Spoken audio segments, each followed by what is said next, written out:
بسم اللہ الرحمن الرحیم۔ الصلاۃ والسلام علیکہ یا سیدی یا رسول اللہ وعلی آلک واصحابک یا سیدی یا حبیب اللہ۔ معزز سامعین، ضروریات دین میں سے دوسری چیز نبوت اور رسالت پر ہم لوگ بحث کر رہے تھے، اور ابتدائی طور پر ہم نے کیا کیا چیزیں ضروری تھیں اس پر بات چیت کر چکے ہیں۔ انشاءاللہ آج ہم پھر نبوت کے نصاب میں ایک بہت ہی پیاری چیز آپ کے لیے لے کے آئے ہیں۔ وہ پیاری چیز کیا ہے وہ آپ کے سامنے گوش گزار کرتے ہیں، اور اگر فرض کیا اس چیز پہ عمل نہ کیا گیا، اس پر یقین نہ رکھا گیا، تو انسان دائرہ اسلام سے خارج بھی ہو سکتا ہے۔ وہ عقیدہ کیا ہے؟ آپ تمام احباب جانتے ہیں کہ اسلام میں ختم نبوت کا جو عقیدہ ہے وہ متفقہ عقیدہ ہے، جس عقیدے کو اسلام کے اصول اور ضروریات دین میں شامل کیا گیا ہے، اور حضور علیہ الصلوۃ والسلام سے لے کر آج تک جتنے بھی مومنین، جتنے بھی مسلمان آئے ہیں، وہ اس چیز سے بخوبی باخبر ہیں کہ نبی کریم علیہ الصلوۃ والسلام انبیاء کرام میں آخری نبی ہیں، اور بغیر کسی حیل و حجت کے خاتم النبیین ہیں۔ یہ عقیدہ قرآن پاک سے بھی ثابت ہے اور احادیث مبارکہ سے بھی ثابت ہے۔ تو ظاہری سی بات ہے، اگر فرض کیا کوئی عقیدہ قرآن پاک سے یا احادیث مبارکہ سے ثابت ہو اور انسان اس کا انکار کر دے، تو وہ انسان دائرہ اسلام سے خارج ہو جاتا ہے، وہ قطعی طور پر کافر ہو جاتا ہے۔ اور اگر بعد میں کوئی بندہ اس کی تعویل کرے گی کہ میرے کہنے کا مطلب یہ نہیں تھا، یہ نہیں تھا، تو اس کی تعویل کی کوئی وقت نہیں ہے، اس کی تعویل کو نہیں مانا جائے گا۔ امام الانبیاء صلی اللہ علیہ وسلم خاتم النبیین ہیں۔ اس ویڈیو میں ہم قرآن پاک سے ثابت کریں گے۔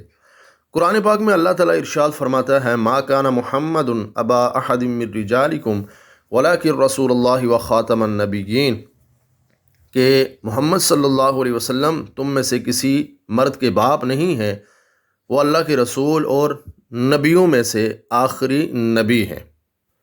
قرآن پاک یہ آیت نبی کریم صلی اللہ علیہ وسلم کے آخری نبی ہونے پر اور ختم نبوت پر نص قطعی ہے۔ آقائے دو جہاں صلی اللہ علیہ وسلم کے بعد کوئی نبی، کوئی رسول نہیں آ سکتا، چونکہ آپ سب سے آخر میں آئے ہیں، تو اس لیے نبوت اور رسالت کا دروازہ ہمیشہ ہمیشہ کے لیے آپ کے آنے کے بعد بند کر دیا گیا ہے۔ اب یہاں ایک سوال ہے کہ اگر آخر میں آنا ہی آخری نبی ہونے کی دلیل ہے، تو حضرت عیسیٰ علیہ السلام کے متعلق تو متواتر احادیث مبارکہ ہیں کہ آپ نے قرب قیامت میں آنا ہے، تو سب سے آخری نبی تو حضرت عیسیٰ علیہ السلام ہوئے، تو ختم نبوت کا جو دروازہ ہے وہ تو ان کی وجہ سے بند ہوا۔ تو اس سوال کا جواب یہ ہے کہ حضرت عیسیٰ علیہ السلام چونکہ پہلے ہو کے جا چکے ہیں، اور قرب قیامت میں آپ نے جو آنا ہے تو آپ نے بطور امتی آنا ہے، آپ حضور علیہ الصلوۃ والسلام کی امتی بن کے آئیں گے، اور آپ کی کوئی الگ شریعت نہیں ہوگی، بلکہ آپ بھی اسی شریعت کے پیروکار ہوں گے کہ جس شریعت کے پیروکار ہم لوگ ہیں، یعنی شریعت محمدی۔ وہی شریعت لاگو ہوگی، وہی شریعت چلے گی، اسی شریعت پہ حضرت عیسیٰ علیہ السلام بھی عمل کریں گے۔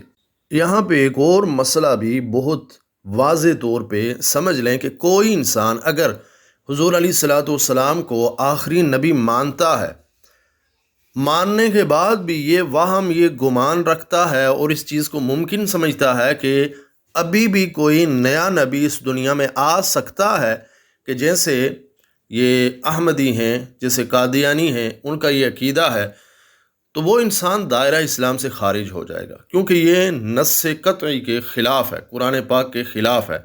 تو پتہ چلا حضور علیہ الصلوۃ والسلام اس دنیا میں آئے، نبوت کا سلسلہ ہمیشہ کے لیے بند ہو چکا ہے، کوئی نیا نبی اس دنیا میں نہیں آ سکتا۔ کوئی بندہ اگر یہ گمان بھی کرتا ہے، ممکن بھی سمجھتا ہے، وہ انسان بھی دائرہ اسلام سے خارج ہے۔ انشاءاللہ نیکسٹ ویڈیو میں ہم اسی بات کو احادیث مبارکہ سے ثابت کرنے کی کوشش کریں گے۔ دعا ہے اللہ تعالیٰ عمل کی توفیق عطا فرمائے اور ہمیں راہ راست عطا فرمائے۔